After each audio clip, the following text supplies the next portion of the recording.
Hi, shalom, friends. You don't need a lot of words to convey a lot of information. If it's midnight and I ring the doorbell and some groggy voice says, "Who is it?" If I start reading the encyclopedia, they call the police. If I say "Dad," well, at least I hope, they open the door for me. One word says a lot. There's another set of words, which is like two. Thank you. A sincere thank you gets you everlasting recognition. The lack of a thank you, he never even said thank you, could sometimes harbor resentment for generations. But without a doubt, the next set of words, of three, all of us respond to, and it usually brings out wonderful feelings. And those are the words, "I love you."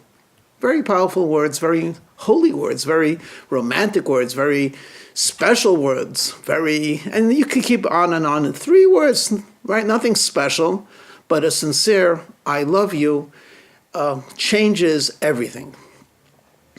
I want to throw out another 3 words, and I want you to compare the 2 sets. And those are, "I need you." Doesn't sound romantic. In fact, it sounds demanding. I need you. In fact, maybe even selfish. I need you. Okay, so we have "I love you." That's wonderful.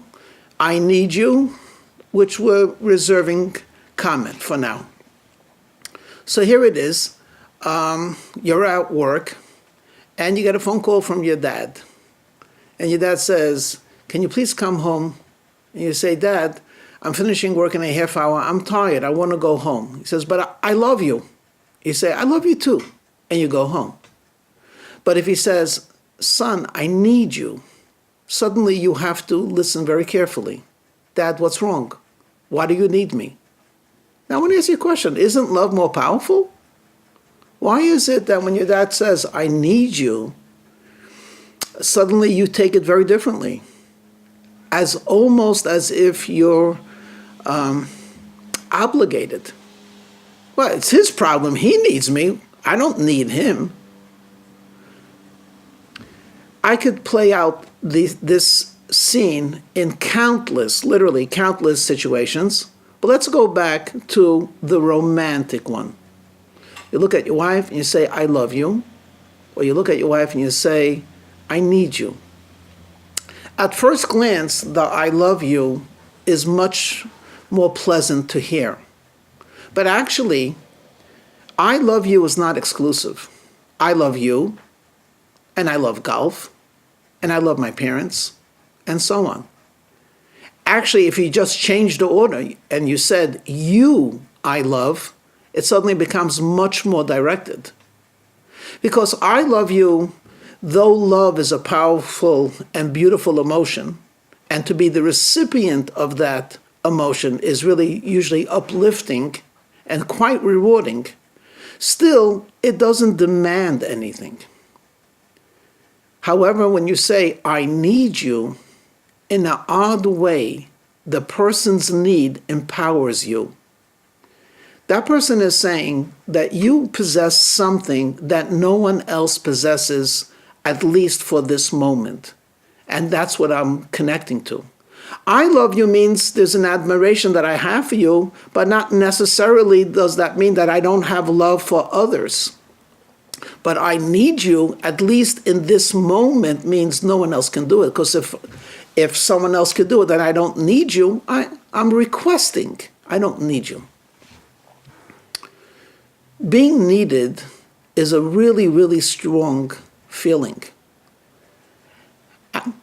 Many of the adults, let's take of the male gender, when they feel needed, they're productive.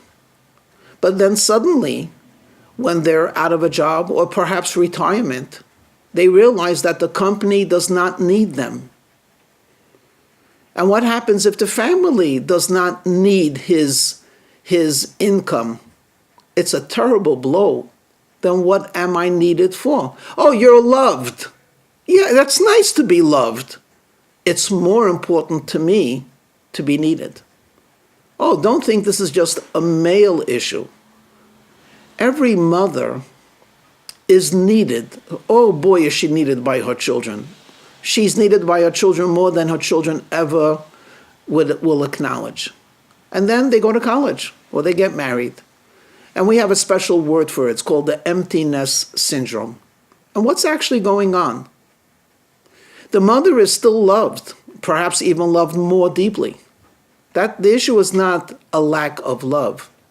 The issue is, am I needed? Do they need me? They don't need me anymore. They used to need me. And of course, it takes a lot of reassurance that, Mom, we still need you, but in a slightly different way. The need to be needed is actually a raison d'etre of life itself.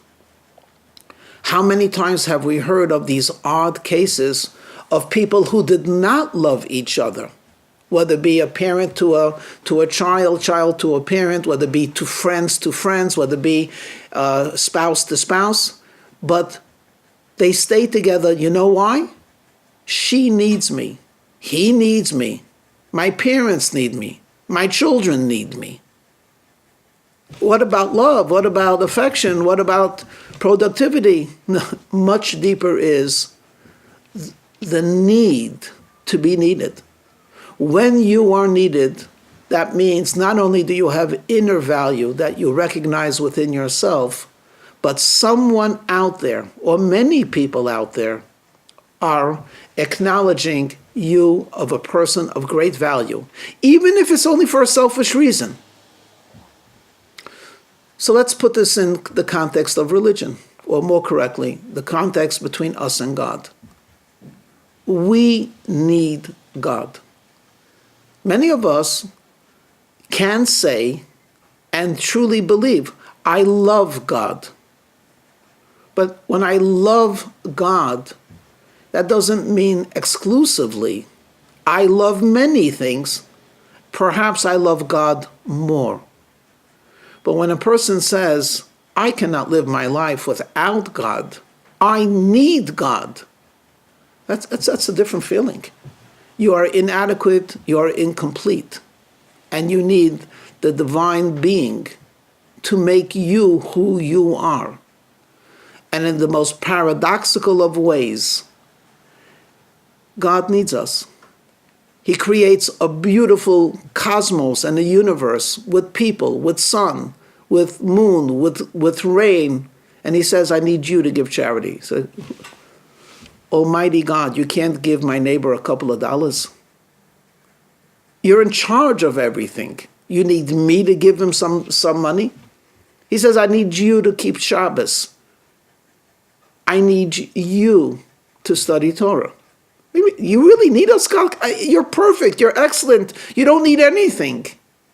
And yet, the Almighty says, I loved you, my people, ahavti eschem, and I need you, my people. I've chosen you for a mission, and I need you to do that mission.